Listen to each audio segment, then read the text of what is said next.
Intercepted log Terran Botanical Survey vessel Lachesis, registry TBS 93. Recovery date, standard year 4211.307. Classification, sealed VSHKAI Hive Administrative Archive. Note, the following record was reconstructed from fragmented data cores recovered at Salvage Point Gamma 19, Torun Belt. Audio, text, and sensor logs have been merged into chronological order. The Terran crew member referenced throughout Dr. Ilara Voss, Chief Botanist, Terran Botanical Survey Corps, was recovered alive. Her personal effects included 1 sealed propagation canister, containing a viable rhizome specimen of Prudhoe sedge grass, Carex prudhoensis, a species classified as extinct in the Terran Botanical Registry since standard year 40-188. The Veshkai Hive Administrative Council has requested this log be suppressed. The request is noted and denied. The log follows. She would not remember it this way. Memory is linear, forward-flowing cause then effect. But the log tells it backward because the log was recovered in fragments and the fragments were time-stamped. And when the archivists laid them in order, the most recent entry was on top, and nobody thought to flip the stack. So the record begins at the end with the hatch and works its way down to the beginning with the seed. That is perhaps the better way to understand what Ilara Voss did. Start with the result, then learn what it cost. Day 19, 14:22 station time. The rescue cutter from way station Torun matched velocity with the drifting wreck at 14:22, and the boarding team found her in the forward laboratory, sitting on the deck with her back against the germination cabinet, holding the propagation canister in both hands the way a person holds something that might break if they exhale too hard. The canister was a standard Terran Botanical Survey field unit brushed steel cylinder, 12 centimeters long, 8 in diameter, with a manual pressure seal and a small glass viewport on one end. Through the viewport, visible under the boarding team's helmet lights, a single rhizome segment sat in a nest of damp, sterile substrate. 3 pale green shoots, each no longer than a human thumbnail, had emerged from the cut end and were reaching upward with the blind, patient urgency of a living thing that did not know the ship around it was dead. Dr. Voss looked up at the boarding team leader. Her face was gaunt. 19 days of reduced rations had hollowed her cheeks and deepened the shadows under her eyes until they looked like bruises. Her hands were steady. Her lips were cracked and dry, and she licked them once before speaking. "The environmental system failed on day 11, she said. "I have been breathing my own carbon dioxide recycled through this cabinet's photosynthetic loop for 8 days. The loop is not rated for human respiration. It was designed for seed germination. I modified it." The boarding team leader, a Torun station medic named Prithai, 3-armed, copper-scaled, who had seen derelict recoveries that gave her nightmares for months, looked at the germination cabinet. Its panels had been torn open and rewired with cable from 3 different ship systems. A tangle of tubing ran from the cabinet's humidity vents to a makeshift rebreather mask lying on the deck beside Voss's left knee. The mask was fashioned from a sample bag and medical tape. The seal around the edges was stained with condensation, and something that might have been blood from cracked lips pressed too hard against plastic for too many hours. "How many plants in the loop?" Prithai asked. "1. Prithai's copper scales shifted the involuntary chromatophore response her species displayed when processing information that contradicted known biology. She looked at the canister, at the 3 pale shoots, at the woman holding it. 1 plant, producing enough oxygen for a human adult, for 8 days. "Prudhoe sedge grass," Voss said. "Carex prudhoensis, extinct in the wild since 4188. This is the last viable rhizome. It photosynthesizes at 400% the rate of any comparable terrestrial grass species. That is why I was transporting it. That is why I kept it alive." She paused, licked her lips again. The motion pulled at cracked skin and she winced almost imperceptibly before continuing. Also, it kept me alive, so we are even. Preethai looked at the canister for a long time. She had pulled survivors from derelicts before cargo hauler crews floating in emergency pods, miners sealed in pressure shelters, once a diplomatic courier who had wrapped herself in thermal blankets inside a bathroom, and survived for 11 days on sink water and stimulant patches. All of them had clutched something when rescue arrived: a personal item, a tool, a photograph. Survival compressed the psyche, and the hands closed around whatever the mind decided mattered most. This woman was holding a piece of grass. Preethai keyed her suit calm. Rescue leader to cutter. Survivor is ambulatory. One patient. Stable. Requesting transport with one sealed biological specimen. Priority preservation. Do not repeat. Do not separate the patient from the specimen. Acknowledged. What's the specimen? Preethai looked at the 3 green shoots and the gaunt woman holding them. The boarding team's second medic was already checking Voss's vitals: pulse, blood oxygen, pupil response, and Voss submitted to the examination with the patient compliance of someone who understood that cooperation would get her off this ship faster, and she had somewhere to deliver something. The second medic's scanner beeped readings that made him glance at Preethai and then quickly away.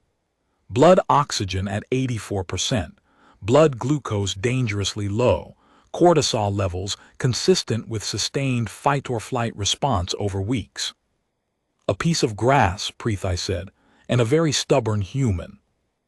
Day 18, 0600 station time. 18 hours before rescue, the port bulkhead in the forward laboratory cracked. Not a dramatic failure, not an explosion or a rupture. A hairline fracture in the composite, running vertically from deck to overhead, caused by accumulated thermal stress as the ship's hull cooled unevenly in the shadow of a tumbling asteroid fragment that had been tracking alongside the wreck for 3 days. The fragment blocked sunlight on the port side, dropping the hull temperature 40 degrees below the starboard side, and composites did not like asymmetric thermal loads. They complained. They cracked. Voss heard it as a high, thin whistle atmosphere bleeding through a gap no wider than a fingernail. She did not have sealant tape. She had used the last of it on day 14 to repair the photosynthetic loop's intake manifold. She did not have hull patches. She had used those on day 9 to seal the aft corridor after the second decompression. What she had was the sample collection from the Toron Belt. Survey 47 sealed specimen jars containing soil samples, mineral cores, and dried plant material from 6 different asteroid biomes. She stacked 12 jars against the crack, wedging them into the gap with strips of torn uniform fabric, and packed the gaps between the jars with moistened substrate from the germination cabinet's overflow tray. The substrate was a proprietary botanical survey blend: peat, perlite, vermiculite, and a slow-release nutrient gel, and when packed into a narrow gap and allowed to partially dry, it formed a crude but surprisingly effective gasket. The jars provided structural backing. The substrate filled the interstices. 2 of the jars cracked under the pressure differential. She heard the glass pop, a sharp brittle sound like a knuckle cracking, but the remainder held, and the substrate around the broken jars compressed and sealed around the glass fragments. The whistle stopped. Voss checked the atmospheric readout on her wrist unit. Pressure holding at 61% of standard. Oxygen at 14% below comfort, above unconsciousness. The photosynthetic loop in the germination cabinet hummed softly, cycling carbon dioxide from her exhalations through the canister's sealed environment. Where the prudhoe sedge rhizomes, 3 green shoots converted it back to oxygen with the quiet, improbable efficiency of a species that had evolved on Alaskan tundra to photosynthesize during 20-hour summer days and had never learned how to do anything slowly. She sat down on the deck beside the cabinet. She placed one hand flat against the canister's steel surface, feeling the faint warmth of the grow light through the metal. The rhizome was alive. She was alive. The mathematics of their mutual survival were absurd. One small plant, 3 shoots, sustaining the respiratory needs of a 62-kilogram woman through a jury-rigged rebreather in a compartment losing atmosphere through a crack sealed with dirt and specimen jars. But mathematics was not the point. The point was that it was working. The point was that she would not let it stop working. She checked the substrate seal once more, pressing each jar with her palm, feeling for air movement. Nothing. Stable. She allowed herself 12 seconds of sitting still with her eyes closed before opening them and moving to the next task, because rest without purpose was a luxury, and she had been out of luxuries since day 3. Day 17, 02:30 station time. The worst night was not the night after the impact, or the night after the first decompression, or the night after the Veshkai harvester cut through her bulkhead. The worst night was day 17, 40 hours before rescue, when the germination cabinet's power cell dropped below 8% and the grow light began to flicker. The flicker was subtle at first, a momentary dimming, so brief that Voss was not certain she had seen it. She was lying on the deck in the near darkness of the laboratory, wrapped in the expedition parka, the rebreather mask pressed against her face, breathing the thin, green-tasting air that the loop fed her. The temperature had dropped to 2 degrees Celsius. Her fingers were numb. The alarm on her wrist unit had buzzed 4 minutes ago, and she had completed the 30-minute cycle humidity check, valve adjustment, condensation clearance, and was lying still, conserving body heat, waiting for the next alarm when the grow light stuttered. A half-second of darkness inside the canister, then full brightness again.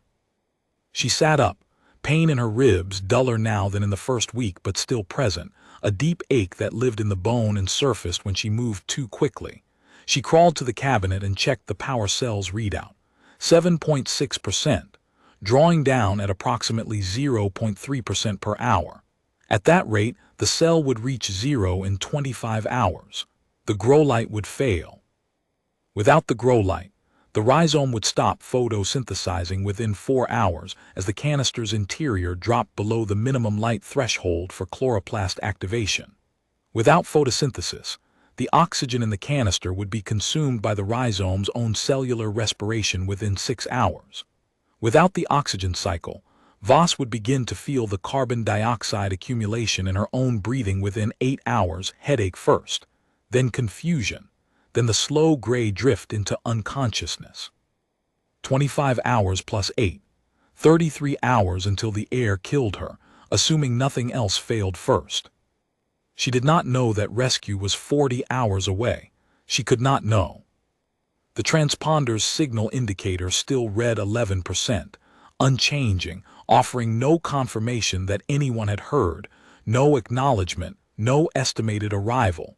Just a number on a screen, a prayer disguised as data. She lay back down on the deck and pressed her palm against the canister's steel surface. The metal was cooler than it had been 2 days ago. The power cell's declining output meant the grow light ran slightly dimmer, which meant slightly less waste heat, which meant the canister was losing its warmth. The rhizome inside did not mind. Prudhoe sedge was an Arctic species.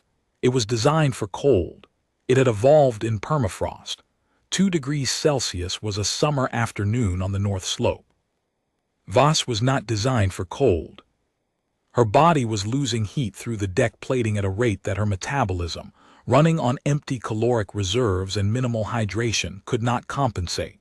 She pulled the parka tighter, drew her knees to her chest, pressed the canister against her sternum, sharing body heat with a plant that did not need it, because the gesture was not about thermal transfer. It was about the weight of the steel cylinder against her ribs, solid, present, alive. The grow light flickered again, 1 full second of darkness this time, then back. "Not yet," she said. Her voice was hoarse. She had not spoken in 2 days. The words scraped against her throat like dry leaves. "Not yet, stay on." The light stayed on, not because she had asked, because the power cell still had 7.4%. Because the circuit was still closed. Because physics did not care about requests, but sometimes, rarely, the numbers aligned with what you needed, and you took the coincidence and called it defiance because defiance was the only fuel that did not run out. Day 16, 22:45 station time. 2 days after the Veshkai harvester retreated, it returned. Not one this time, 3. Voss was adjusting the photosynthetic loop's flow regulator, a task she performed every 30 minutes, waking from shallow sleep on the laboratory deck to check the humidity gauge, nudge the intake valve, clear condensation from the tubing, when she heard the magnetic feet on the outer hull. Not the single clicking gait of one harvester, a layered pattern. 3 sets of limbs, staggered, moving in coordinated sequence along the hull's exterior, each set finding purchase on a different section of composite plating. She checked her wrist unit, no atmospheric change, they were outside scanning. A low-frequency vibration ran through the deck, a communication pulse between the 3 units transmitted through the hull's conductive matrix. The harvesters were comparing notes, sharing scan data. The lead unit from day 15 had reported back to its operational cluster, protected specimen detected, treaty constraint acknowledged, organic matter in the same compartment classified as collateral, and the cluster had sent reinforcements, not to override the treaty, to find a way around it. The Veshkai did not break treaties. They solved treaties. Every treaty was a set of constraints, and every set of constraints had edge cases, and every edge case was an opportunity for an organism that had spent 11,000 years evolving the biological equivalent of contract law. The vibration stopped. Silence. Then a new sound, a high-pitched whine, barely audible, coming from the port bulkhead near the specimen, our seal. Voss crossed the laboratory in 3 steps and pressed her palm against the bulkhead. The metal was vibrating at a frequency she could feel in her fingertips but barely hear. A resonance scan. The harvesters were mapping the compartment's contents through the hull, building a 3-dimensional model of every object inside their mass, their density, their chemical composition, their position relative to the protected specimen. They were looking for a gap, a physical gap between the protected canister and the human holding it.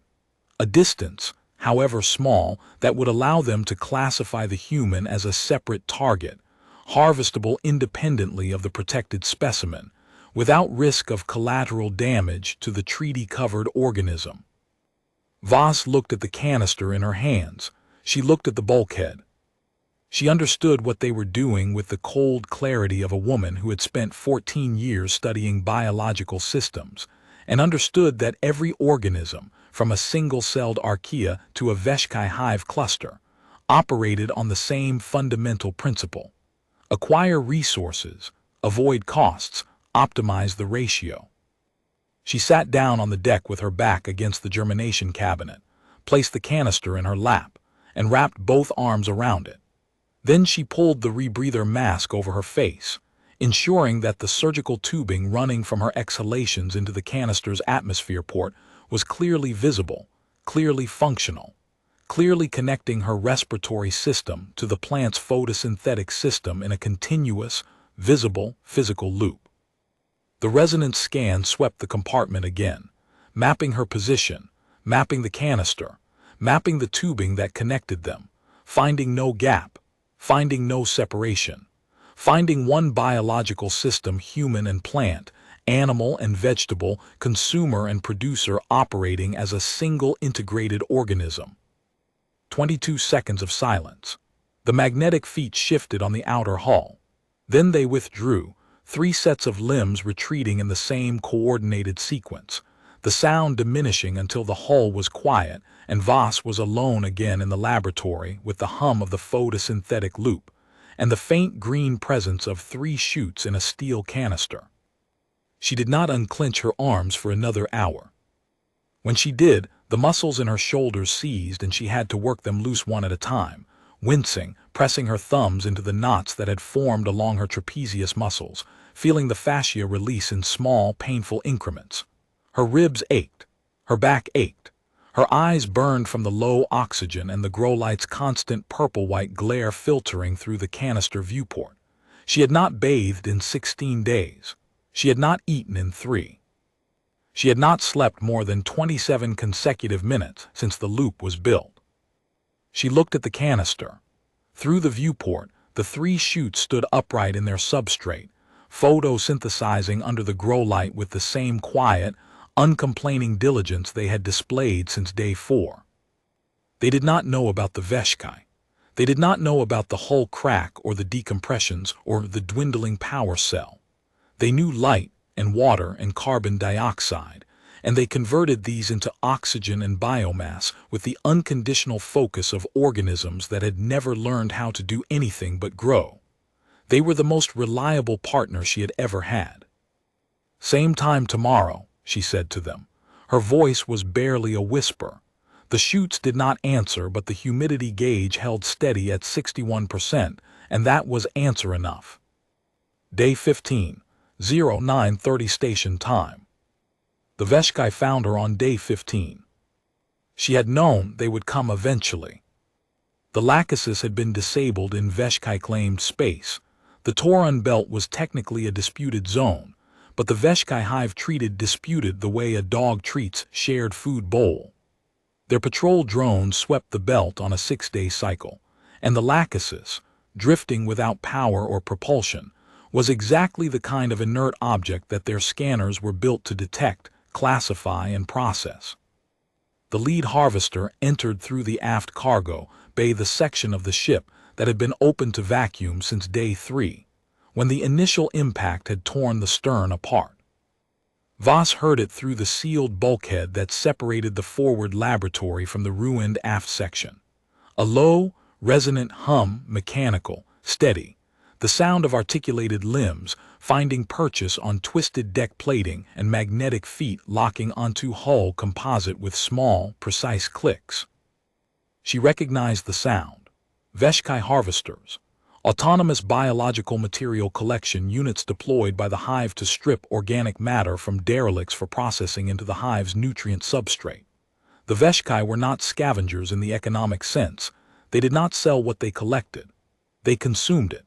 Every organic molecule that entered a Veshkai processing facility was broken down to its constituent amino acids and reassembled into the nutrient paste that fed the hive's billions. Efficiency was not a value to the Veshkai. It was a biological imperative. Nothing organic was wasted. Nothing organic was spared. The harvester reached the sealed bulkhead. Voss watched the pressure readout on her wrist unit spike as the drone's cutting tool scored the composite. The cut was deliberate. Methodical Veshkai harvesters were designed for precision, not speed, because the organic material they collected was more valuable intact than shredded. A clean cut preserved cellular structure. A clean cut meant higher nutrient yield per gram.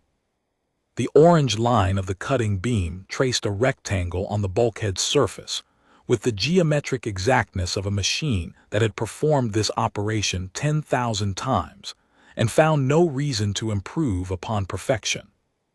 Voss stood up. She picked up the canister. She looked at the bulkhead where the orange line was completing its final side. She had no weapons. The Lachesis was a botanical survey vessel, unarmed by regulation and by temperament. She had a soil auger, a hand trowel, a grafting knife with a 4-centimeter blade, specimen jars, and a germination cabinet running a photosynthetic loop that was the only thing keeping her alive. She had cracked ribs that sent sharp wire-thin pain through her left side every time she straightened her spine. She had 11 days of accumulated fatigue pressing on her shoulders like wet sand. The orange line completed its rectangle. The cut section of bulkhead fell inward with a flat metallic clang that echoed through the laboratory like the closing of a door in reverse. Beyond the opening, in the dim emergency lighting of the aft corridor, the harvester filled the hatchway.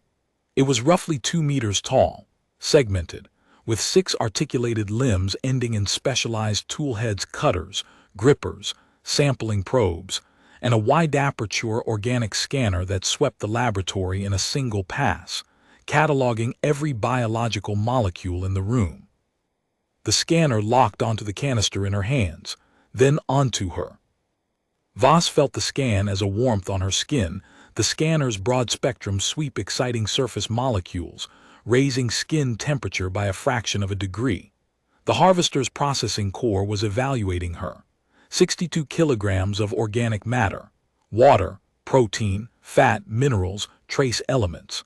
Amino acid profile consistent with Terran omnivore. Nutrient yield, high. Classification, harvestable biological material. It stepped forward.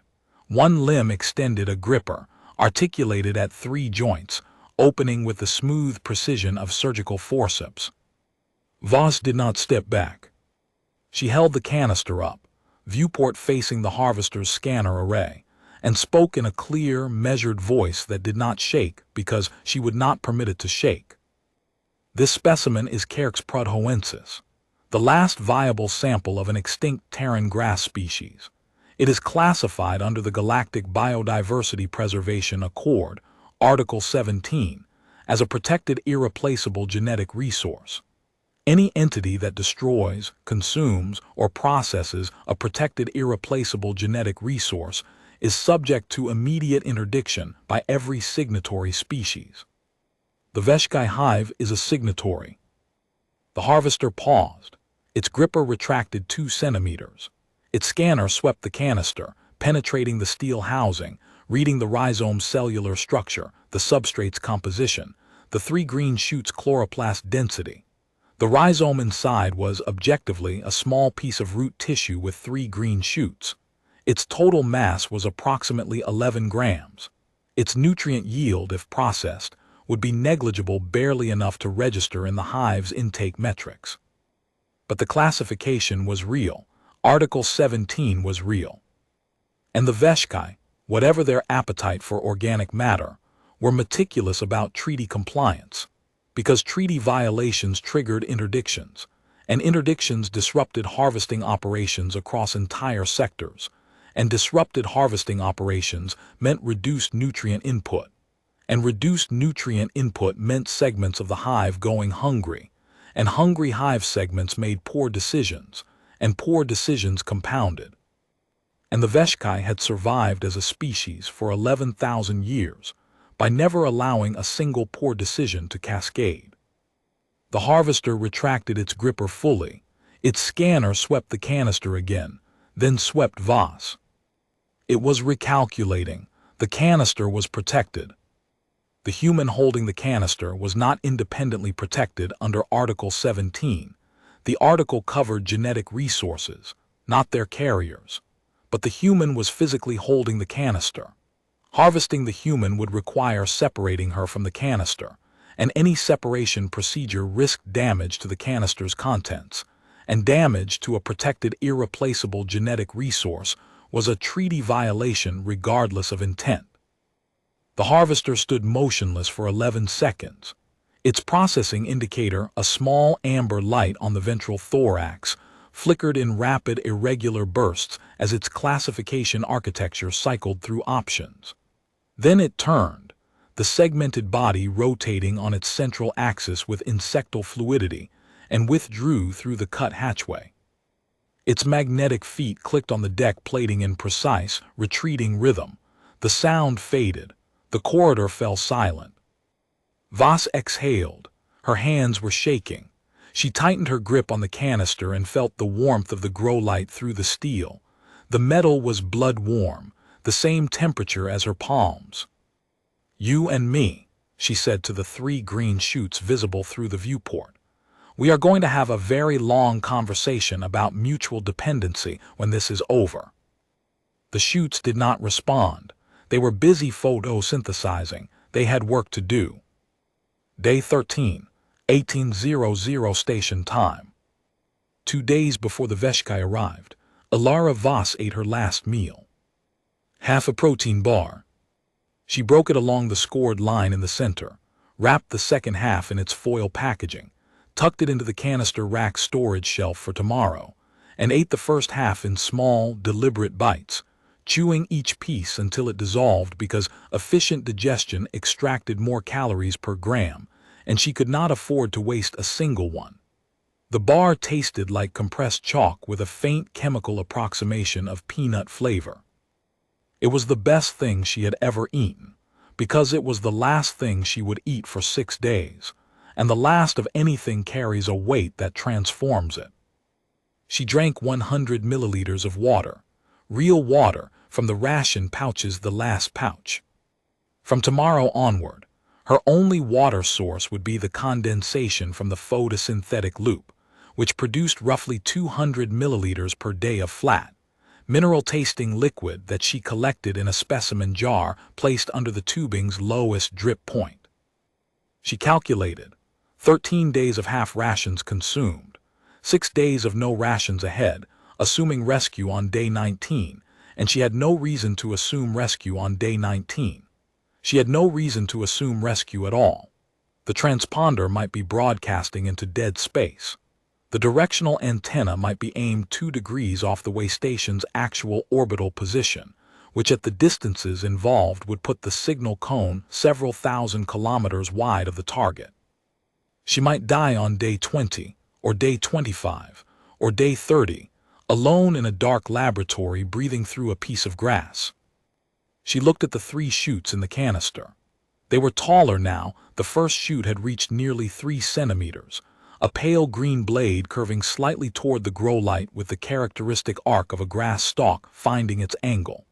The second and third were shorter but thickening, their bases showing the faintest hint of the reddish-brown pigmentation that characterized mature prudhoe sedge in its natural habitat. The rhizome was growing. Slowly, limited by the canister's small substrate volume and the artificial light that was good but not sunlight and never would be, but growing, producing biomass, producing oxygen, doing the one thing it had been designed by 10,000 years of Arctic evolution to do: convert light and carbon dioxide into living tissue with absolute, unconditional commitment. Voss finished the protein bar. She wiped her fingers on her uniform pants, which were stiff with dried sweat and substrate dust and the accumulated grime of nearly 2 weeks without bathing. She checked the humidity gauge, adjusted the valve, cleared the condensation bead from the tubing, set her alarm for 30 minutes. Her stomach cramped once, sharply, reminding her that half a protein bar was not enough fuel for a 62-kilogram body, maintaining constant wakefulness in a 2-degree environment. She pressed her palm against her abdomen until the cramp passed. Then she lay down on the deck, pulled the parka over her shoulders, and closed her eyes. She dreamed of the North Slope. She had never been there, but she had studied the photographs and the sensor data so thoroughly that her subconscious could build it. The tundra stretching flat and treeless to the horizon under a sky that was all light and no warmth. The ground spongy with permafrost melt beneath a carpet of sedge and moss and lichens. The wind carrying the smell of ice and wet earth, and the faint sweet decay of last year's growth composting into this year's soil. In the dream, the sedge was everywhere, not one shoot in a canister, but millions of blades rippling in the wind, a living carpet stretching to the brook's range, photosynthesizing in the endless Arctic day with the same desperate efficiency that the 3 chutes in her canister displayed. The sound of the wind through the grass was the same frequency as the hum of the germination cabinet's grow light. The dream and the reality occupied the same channel. Her alarm buzzed. She opened her eyes, checked the loop, adjusted, cleared, set, closed her eyes. 30 minutes. She had done this 576 times since day 3, when she built the first version of the loop and established the cycle. Every 30 minutes without exception for 13 days. 936 intervals remaining until day 19, which was an arbitrary number she had chosen because the way station's orbital mechanics suggested that if her directional signal reached anyone, the earliest a rescue vessel could plausibly arrive was between days 18 and 22. She did not know if the signal had reached anyone. She did not know if anyone was coming. She knew that she would wake up every 30 minutes and check the loop, because the sedge needed the loop, and the loop needed her, and she needed the sedge. and the cycle was the only thing standing between both of them and the slow, quiet chemistry of suffocation.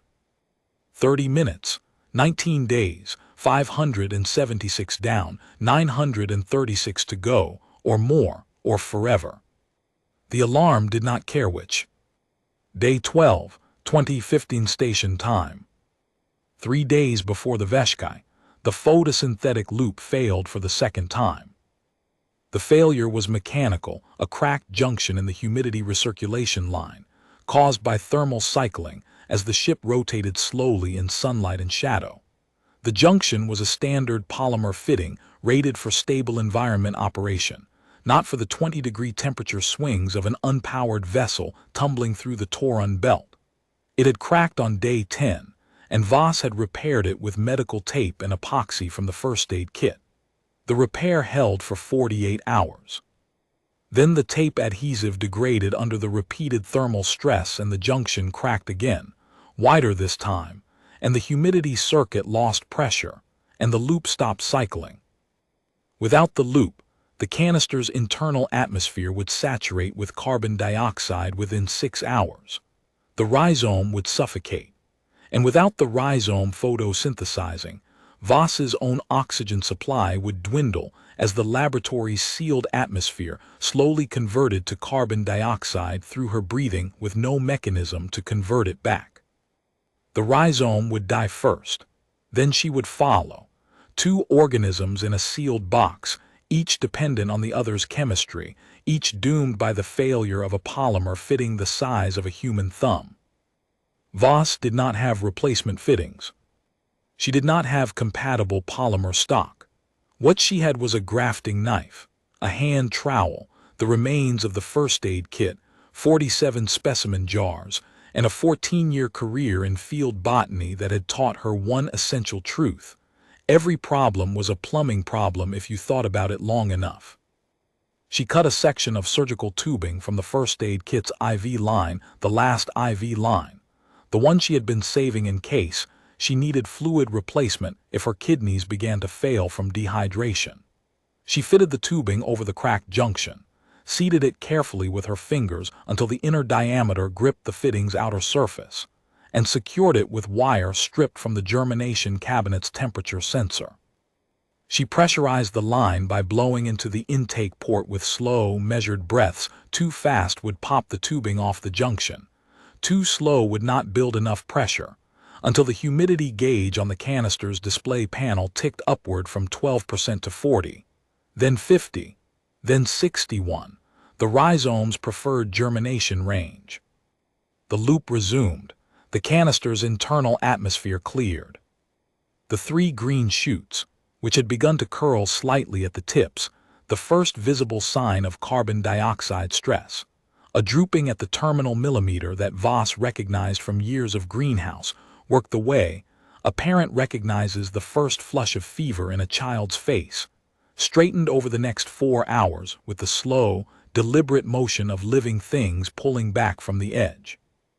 Voss watched them straighten. She realized her hands were shaking again and clenched them until they stopped. Shaking was a waste of calories. Shaking was a luxury she had been out of since day 6. She checked her rations, 3 days of food remaining at half portions. Water was less critical. The photosynthetic loop produced condensation as a byproduct, and she had been collecting it in specimen jars, one slow drip at a time from the tubing's low point, accumulating roughly 200 milliliters per day. Not enough for a woman performing constant physical labor in a cold environment, but not nothing. The condensation tasted flat, vaguely metallic, carrying trace minerals from the substrate and the faint green ghost of chlorophyll. She drank it in measured sips and tried not to think about coffee. The mathematics of their situation was simple and merciless. She was a botanist. She understood growth rates, nutrient cycles, the caloric economics of photosynthesis at a cellular level.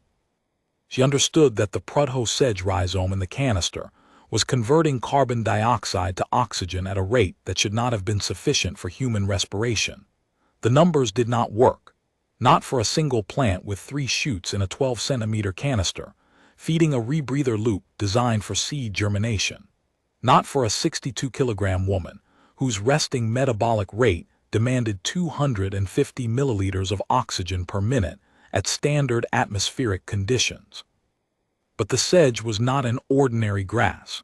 Prudhoe sedge had evolved on the north slope of Alaska, in conditions that gave it 20 hours of continuous summer sunlight and 4 months to complete an entire growth cycle from dormancy to seed set.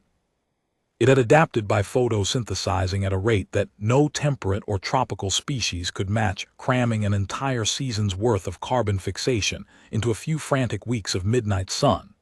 Its chloroplasts running at 400% the efficiency of standard C3 grasses. Every cell a tiny engine converting light to oxygen, with the desperate productivity of a species that knew winter was coming and could not afford to waste a single photon. The grow light in the germination cabinet, a full-spectrum agricultural LED running on the last reserves of the ship's emergency battery, approximated those conditions well enough. 20 hours on, 4 hours off. Arctic summer bottled. And the sedge was responding the way its ancestors had responded for 10,000 years of tundra summers.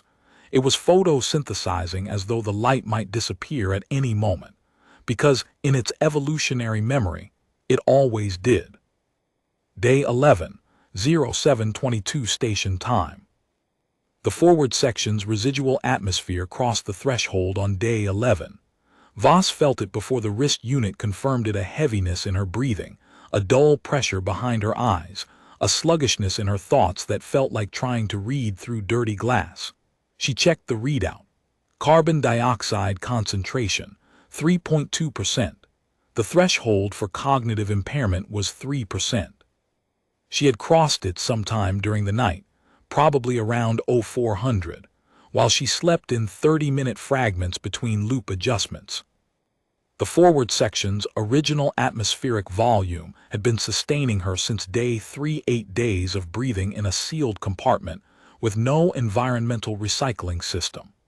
The carbon dioxide she exhaled had been accumulating in the room's atmosphere, diluting the oxygen fraction, thickening the air with the waste gas of her own metabolism. The photosynthetic loop handled the canister's internal atmosphere beautifully. The sedge converted her exhaled carbon dioxide back to oxygen within the sealed canister environment, maintaining the rebreather's oxygen supply. But the loop was a closed system between her lungs and the canister. The room's ambient atmosphere was not part of the loop. The room was just a box, and she was slowly poisoning it. She had known this was coming. The math had been clear since day 4. Sealed volume, constant carbon dioxide output, no scrubbing. The room's atmosphere would become unbreathable before rescue was likely to arrive. The question was not whether it would happen, but when, and the answer was now.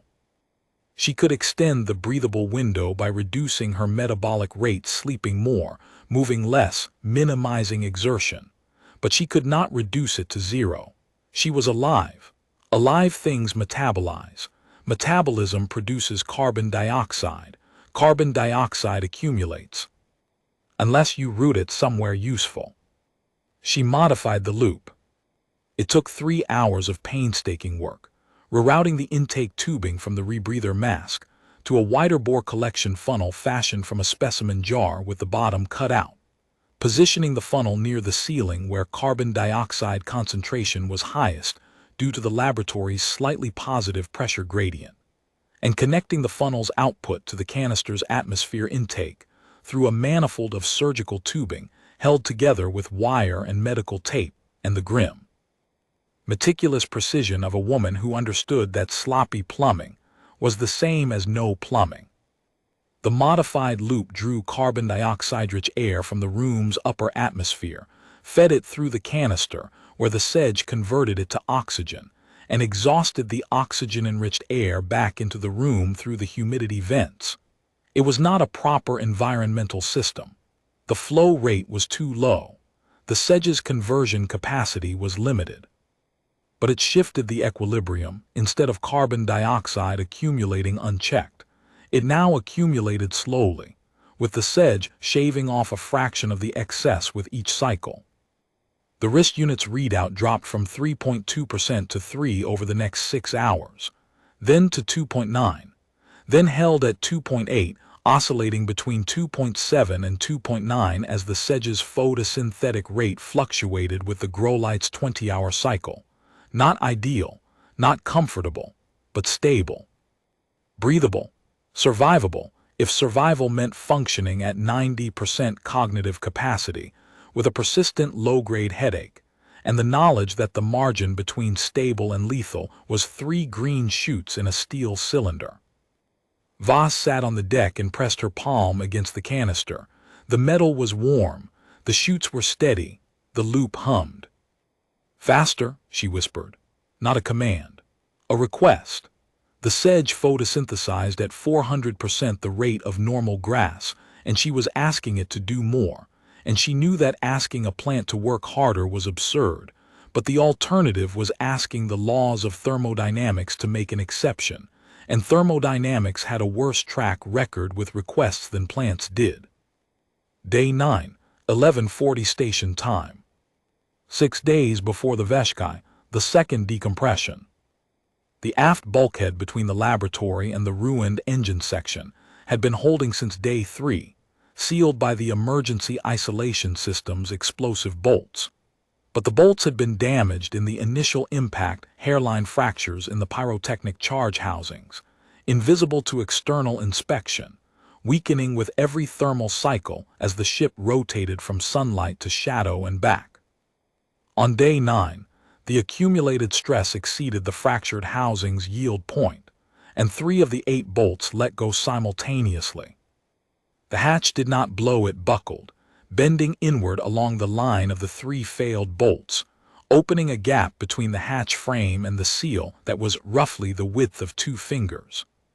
The atmosphere in the aft corridor, which had been holding at 40% of standard since Voss sealed it on day 4, vented through the gap with a sustained howl that vibrated the deck plating under her feet. She had 9 hull patches left.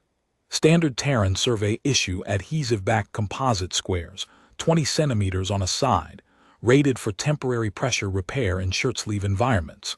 She used 6 of them to cover the buckled section, overlapping them in a pattern she had learned during field training on Mars, 3 horizontal, 3 vertical, edges staggered so no single seam line ran the full width of the repair. The adhesive hissed as it bonded with the composite. 1 patch wrinkled at the corner and she peeled it back and reapplied it, pressing hard with both palms, feeling the edge seal flatten against the frame.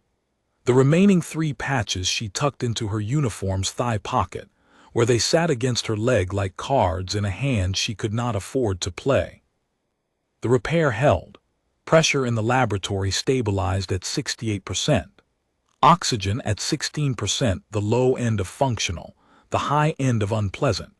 She could feel the thinness of the air when she moved quickly, a slight breathlessness that resolved when she slowed down, as though the atmosphere were reminding her that it was doing her a favor by existing, and she ought to be more respectful about it.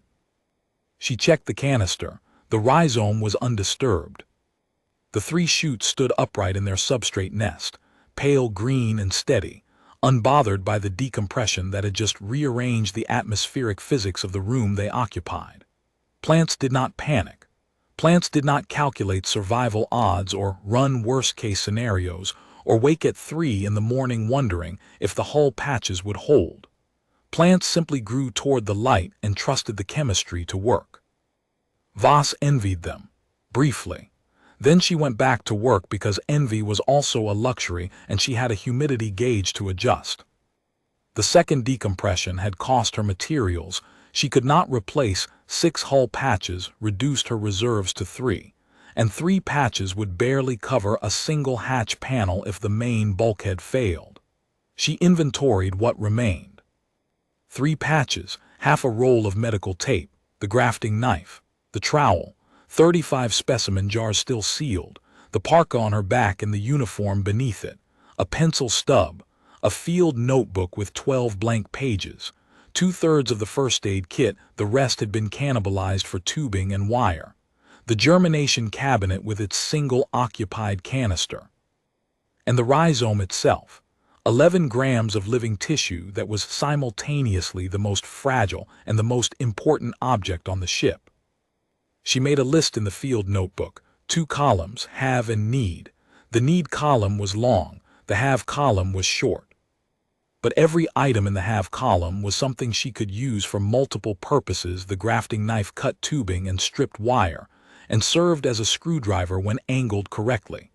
The specimen jars were sealant material and water collectors and structural backing, and apparently antenna components. The substrate was a gasket compound. The medical tape was a universal fastener.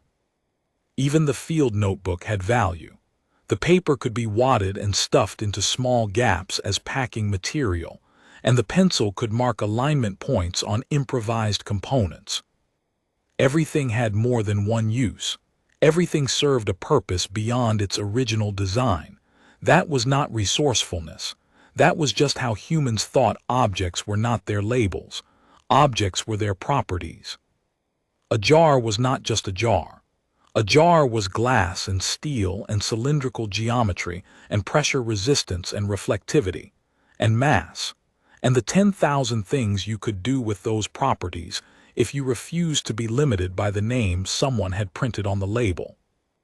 Day 7, 1600 station time. 12 days before rescue, she sent the signal.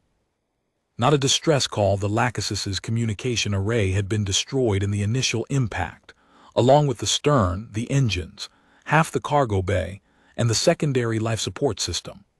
What remained was the forward laboratory, the germination bay, a section of the port corridor, and the cockpit, which was intact but powerless, its instruments dark, its navigation console cracked across the middle like a stone tablet broken by time.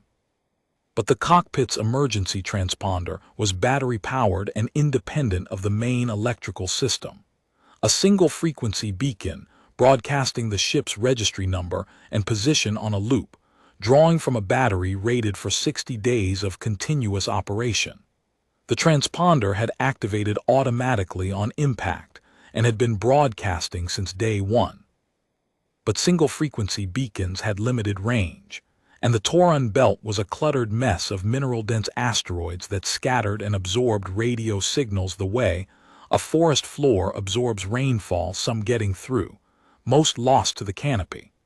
The chances of the beacon reaching way station Taurun through that interference were, by Voss's calculation, somewhere between slim and imaginary. She needed a directional antenna. She needed to focus the beacon's output into a narrow beam aimed at the way station's known position, instead of scattering it in all directions and hoping for the best, which was not a strategy but a prayer. And she had stopped praying on day 4 when she realized that work was more productive than faith, and both her hands were needed for plumbing. She built the antenna from specimen jars. The jars were steel-capped glass cylinders, and the steel caps, when removed and arranged in a parabolic curve, acted as a crude reflector dish. She calculated the focal geometry on the back of a sample label with a pencil stub, using the way station's last known orbital parameters from the cockpit's dead navigation console. The data was stored in non-volatile memory and could be read by connecting the console's data port to her wrist unit through a cable she fabricated from germination cabinet wiring, stripping insulation with the grafting knife and twisting bare copper to bare copper with the careful, deliberate motion of fingers that could not afford to make a mistake because there was no spare wire. The reflector was ugly. 12 steel jar caps wired to a frame of bent trowel handles and specimen rack struts, shaped into an approximate parabola with a focal length she had estimated using the curvature of the largest specimen jar as a template. The transponder sat at the focal point, its antenna aligned along the reflector's axis, held in place by medical tape that she applied in overlapping strips, because she had learned by day 7 that anything held by a single strip of tape would fail by nightfall. She mounted the assembly outside the cockpit viewport on a bracket improvised from a cabinet hinge and two equipment clamps. Working through the cockpit's emergency egress hatch a small porthole barely wide enough for her shoulders, opening onto the ship's exterior hull.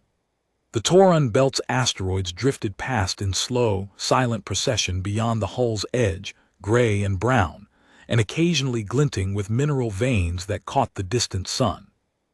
She aimed the reflector using the cockpit viewport as a sighting reference, aligning the assembly's axis with the star field until the way station's calculated orbital position, a point in the sky she could not see, only calculate sat at the center of her field of view. The signal strength indicator on her wrist unit climbed from 2% to 11%, not strong, but directional, a needle instead of a shout, pointed at the one place in the sky where someone might be listening. She had no way to know if it was working, no way to know if the signal was reaching the way station or splattering uselessly against the iron-rich surface of an asteroid 200 kilometers away. No confirmation, no acknowledgement. Just an indicator reading 11%, and the stubborn mathematical hope that 11% of directional was better than 2% of omnidirectional. She went back to the laboratory. She checked the canister. The rhizome's third shoot had emerged that morning, a pale green filament, thinner than a thread, pushing up through the dark substrate with the slow, irresistible pressure of a living thing that had decided to grow regardless of what the universe thought about it. Voss touched the glass viewport with her fingertip. The shoot was too small to see clearly through the curved glass, but she could feel the faint condensation on the viewport's surface moisture from the rhizome's transpiration, proof of metabolic activity, proof of life continuing in defiance of every number that said it should have stopped. "Keep going," she said. It was not clear whether she was talking to the sedge or to herself. The distinction had stopped mattering around day 5. She sat with the canister in her lap and ate a half portion of ration bar, dry, dense, tasting of nothing that had ever been alive, and drank 150 milliliters of condensation water from the Loop's collection jar. The water tasted of perlite and the faint green ghost of chloroplast. She had grown accustomed to the taste. It was the taste of breathing, the taste of the sedge working. Outside the cockpit viewport, the Taurus belt drifted in slow procession. Asteroids the size of office buildings tumbled past at distances that ranged from 200 meters to several kilometers, their surfaces pocked and cratered, and occasionally catching the distant sun in a flash of mineral reflection. The transponder's reflector dished 12 steel caps on a frame of trowel handles jutted from the hull like a mechanical flower, its signal cone aimed at a point in the sky that was either salvation or empty space. She had no way to know which. She checked the signal indicator, 11%, the same as yesterday, the same as tomorrow. A number that refused to change, like a clock that had stopped at the one moment that mattered. Day 5, 0800 station time. The second shoot emerged at 0800 on day 5, and Voss marked the event in her field notebook with the same meticulous notation she would have used in any other survey. Species, date, shoot length 2 millimeters. Shoot diameter estimated 0.4 millimeters. Coloration pale yellow-green, consistent with etiolated growth under artificial light, and vigor rating moderate, expected given dormancy duration. She was sitting on the deck of the laboratory in the harsh blue-white light of the emergency panels, wearing every layer of clothing she owned uniform, thermal underlayer, the expedition parka she had brought for surface work on cold asteroids, because the forward section's temperature had dropped to 4 degrees Celsius without the main heating system, and the germination cabinet's environmental controls, set to approximate Arctic tundra, were maintaining the canister at the same temperature, which meant the plant was comfortable and the human was not. She had not slept more than 40 minutes consecutively since the impact. Every 30 minutes the alarm on her wrist unit buzzed, and she rose from whatever position she had collapsed into deck crate once the cabinet itself, curled against its housing like a child sleeping against a warm radiator, and checked the loop. Humidity, flow rate, condensation in the tubing, oxygen level in the canister's internal atmosphere.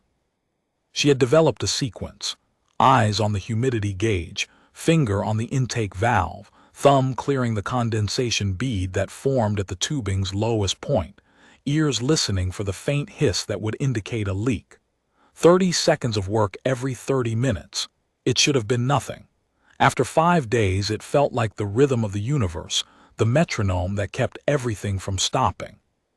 On day 5, she also discovered that the laboratory's emergency lighting drew more power than she could afford. The main power cell was dead. The germination cabinet's independent cell was rated for 14 days of cabinet operation, grow light, humidity system, temperature control. But Voss had added the photosynthetic loop on day 4, which required the cabinet's humidity vents to run at 300% capacity, which drained the cell faster. She recalculated. At current draw, the cell would last 9 days instead of 14. After that, the grow light would die, photosynthesis would stop, and both she and the sedge would suffocate on their own accumulated carbon dioxide. She needed to reduce power consumption. She turned off the emergency lighting. The laboratory went dark except for the soft purple-white glow of the grow light filtering through the canister's viewport and the germination cabinet seams. She worked in that light from day 5 onward, a faint, biological illumination, the color of photosynthesis, casting soft shadows that moved when she moved and disappeared when she was still. She could see the shoots more clearly in the grow light than she could in the emergency panel's glare. They glowed faintly, translucent, the chlorophyll in their cells fluorescing under the full-spectrum LED. They looked like small green flames burning in the substrate, steady and patient, doing the quiet chemical work that kept her lungs filling with oxygen. She watched them for a long time. Then she adjusted the humidity gauge, cleared the condensation bead, and set her alarm for another 30 minutes. Day 3, 0312 station time. 16 days before rescue, the initial damage assessment. The Lachesis had been struck by an uncharted micrometeorite swarm while conducting a routine botanical survey of asteroid surface lichens in the Taurine belt. The swarm, a cloud of particles ranging from sand grain to fist-sized, moving at 11 kilometers per second relative to the ship, had hit the stern section like a shotgun blast, shredding the engine assembly, puncturing the fuel cells, and tearing the aft cargo bay open to vacuum. The explosive decompression had blown the stern apart in under 4 seconds. The forward section survived because the Lachesis was a Terran survey vessel, and Terran survey vessels were built with internal isolation bulkheads every 15 meters, a design philosophy born from Earth's long, painful history of learning that the universe was indifferent to your schedule, and you had better be ready to lose the back half of your ship and keep living in the front half. Voss had been in the forward laboratory when the impact hit. The bulkhead between the laboratory and the aft corridor had sealed automatically, triggered by the pressure differential. She was thrown against the germination cabinet by the deceleration, cracking 2 ribs on the cabinet's steel frame and bruising her left shoulder against the canister rack. When the motion stopped and the emergency lighting came on, and the silence of a dead ship settled around her like the silence after a held breath finally released, she lay on the deck for 90 seconds, breathing in short, shallow gasps because deep breaths sent wire-thin electric pain through her left side, and she took inventory. Ship destroyed aft of the laboratory bulkhead.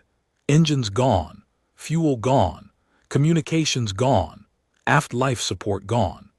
The forward section retained atmosphere, emergency lighting, and the germination cabinet's independent power cell, which had 14 days of charge remaining at standard draw.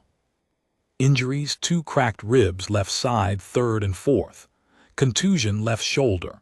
Abrasion right forearm where the canister rack's edge had caught her skin. No penetrating wounds. No head injury, functional with limitations. Supplies: Emergency ration kit in the laboratory's storage locker, 12 days of food and water at full portions, designed for a single crew member. First aid kit. Sample collection kit with 47 sealed specimen jars. Personal effects. The germination cabinet with its 6 propagation canisters. She stood up.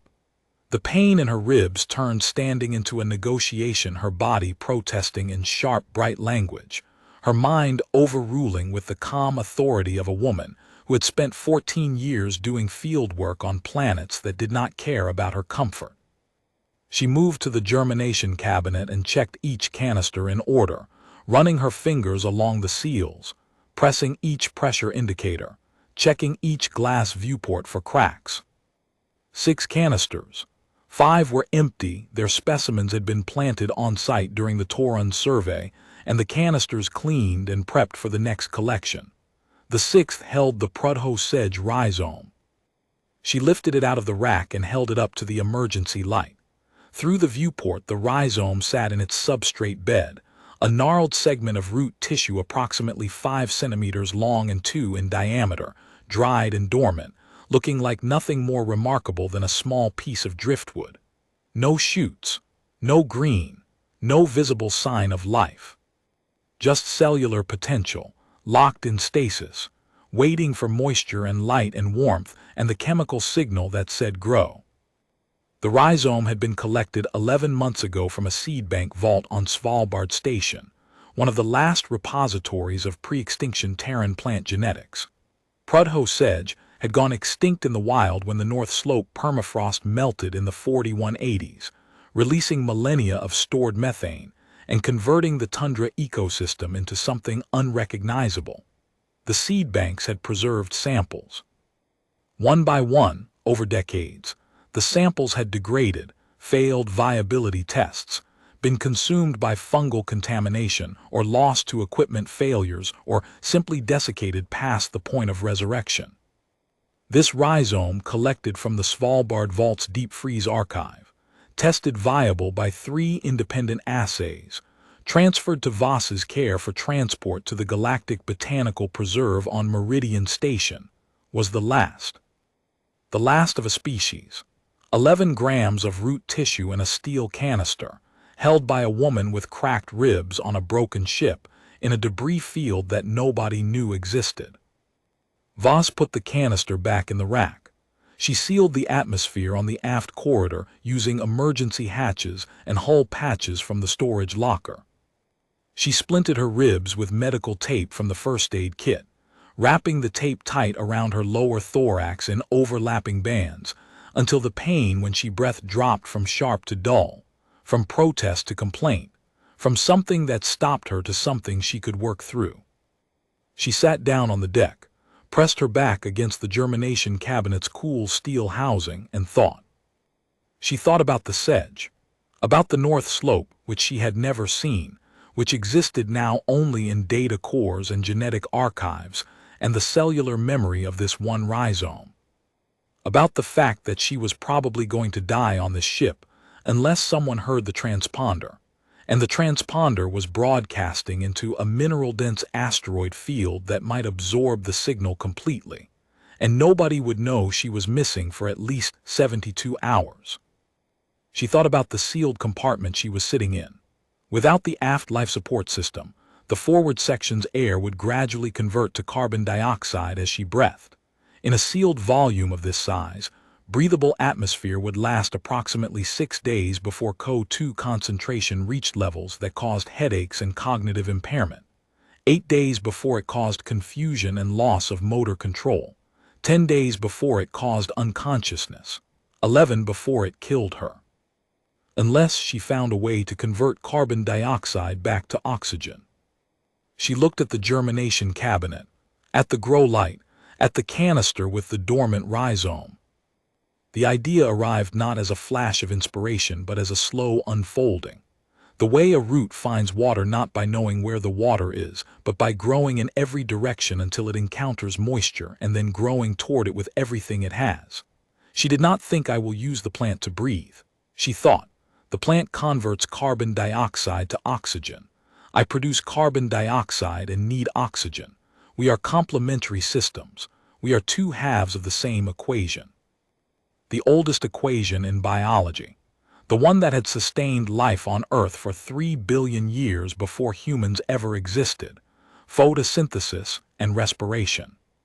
The producer and the consumer, the plant and the animal. She picked up one of the daily water pouches from the ration kit, 200 milliliters, a full day's allocation, irreplaceable.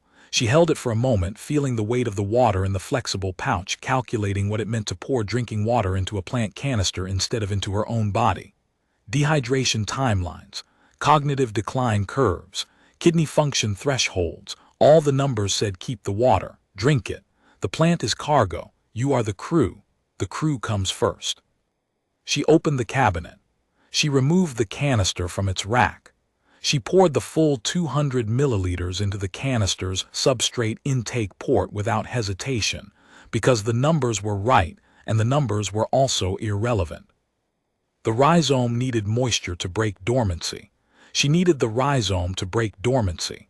The water was more valuable inside the canister than inside her body, and knowing that was not a calculation. It was a decision. The kind of decision that separated the people who survived from the people who merely lasted.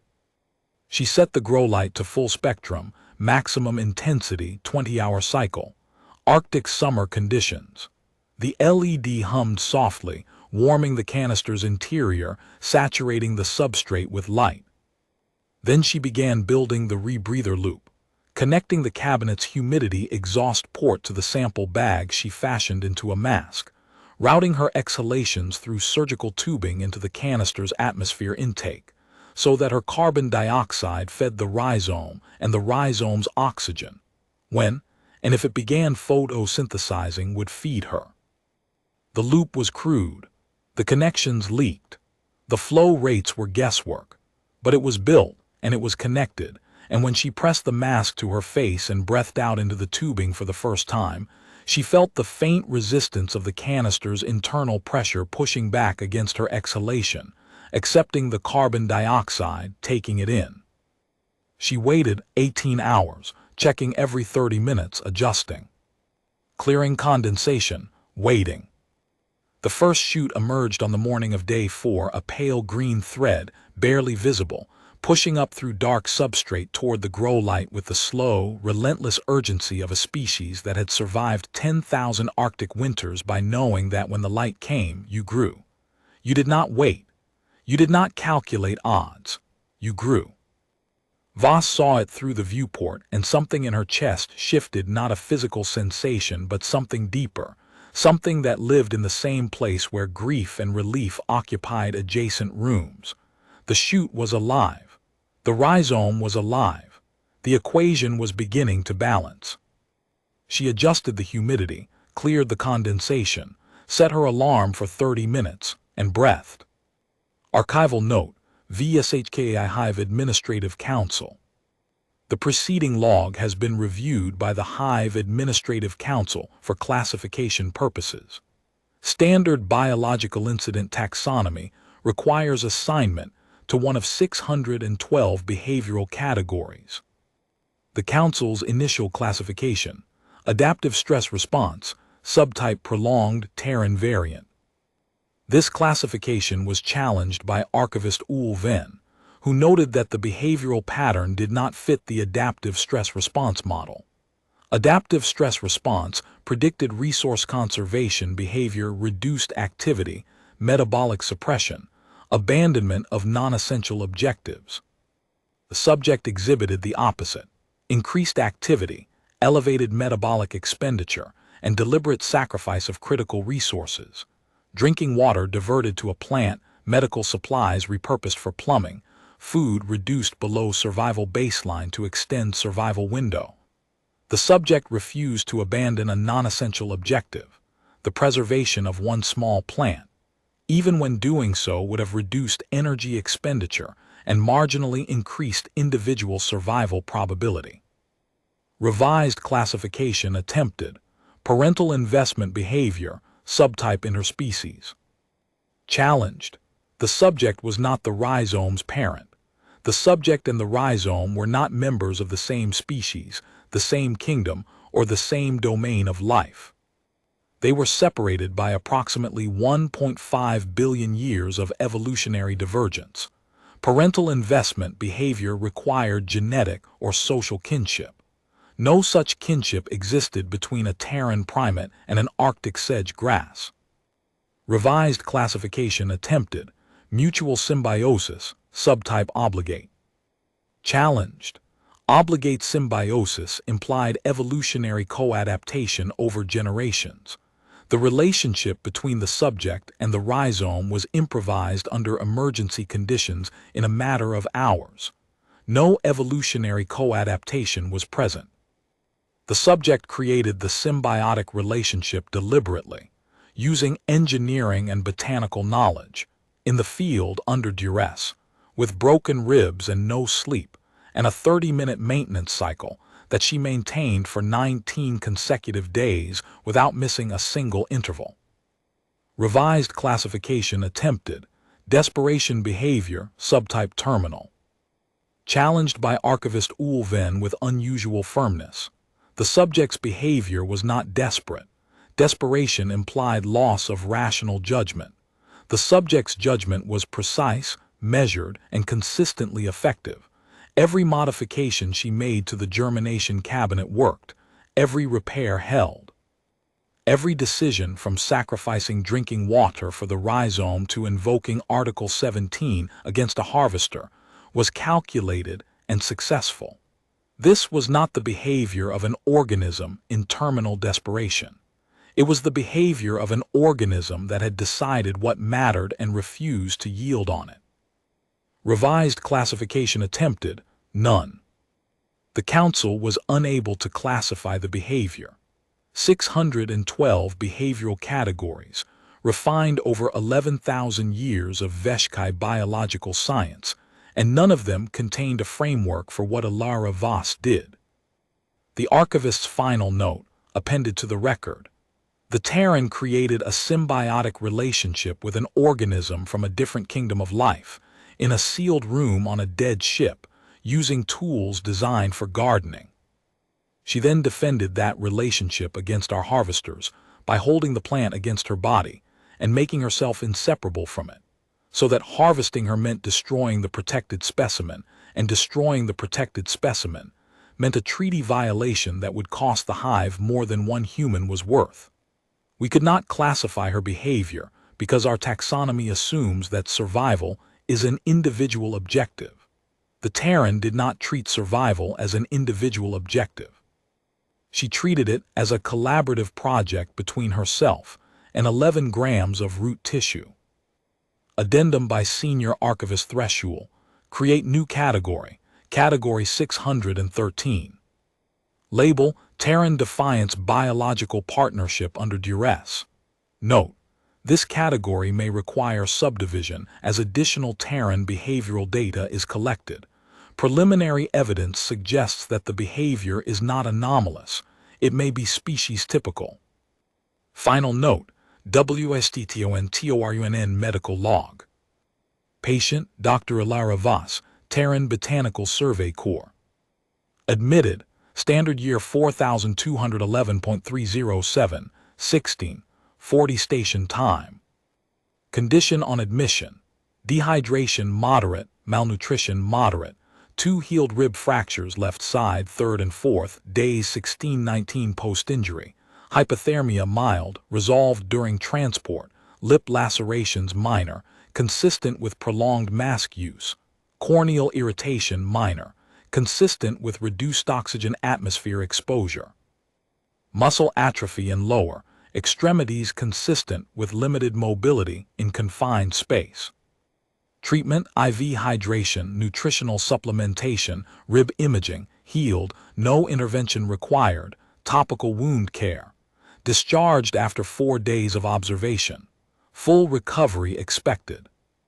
Personal effects on admission: 1 propagation canister, Terran Botanical Survey Standard Issue, containing 1 viable rhizome specimen of Carex protohoensis with 3 active shoots. Canister delivered by patient directly to way station Torun Botanical Holding Facility upon discharge. Patient refused to release canister to medical staff during treatment and held it during IV administration, catheter placement, and sleep. Attending physician note: patient's grip on the canister was not anxious or compulsive. It was calm, protective. The way you hold something you have been breathing with for 19 days. When I asked her to release it for imaging, she looked at me the way you look at someone who has asked you to stop breathing. I withdrew the request. Patient statement upon discharge recorded at her request for the medical log. The sedge kept me alive. I kept the sedge alive. That is the whole story. There is nothing else to classify. Disposition of specimen. The Prudhoe sedge rhizome, Carex prudhoensis, was transferred to the Galactic Botanical Preserve on Meridian Station 31 days after Dr. Voss's rescue. The rhizome was planted in a climate-controlled propagation bed approximating North Slope tundra conditions, permafrost substrate, 20-hour light cycle, ambient temperature 4 degrees Celsius, humidity maintained at 61%. Within 60 days, the rhizome had produced 11 shoots. Within 120 days, the first daughter rhizomes appeared, spreading laterally through the substrate with the quiet, persistent urgency of a species that had learned, over millennia of Arctic summers, that you grew while the light lasted and you did not waste a single photon. Within 1 standard year, the propagation bed held 47 individual plants. The preserve's geneticists confirmed full viability. Reintroduction plans were drafted. The species was reclassified from extinct to critically endangered, recovery program active. The preserve's records note that the original specimen was delivered in a standard propagation canister with non-standard modifications. Surgical tubing attached to the humidity ports, wire reinforcement around the pressure seal, dried condensation residue on the viewport glass, and a handwritten label affixed to the canister's exterior with medical tape. The label read, in Dr. Voss's handwriting, Prudhoe sedge, Carex prudhoensis, last viable specimen. Note: this plant saved my life. Please take care of it. The preserve's head curator, upon reading the label, looked at the 3 green shoots in the canister for a long time. Then she placed the canister in the propagation bed, set the environmental controls to the specifications noted in Dr. Voss's field log, the log that had been maintained in 30-minute intervals for 19 days without a single gap, and closed the chamber door. The grow light came on. The sedge reached for it. Outside the chamber on Meridian Station, it was always noon.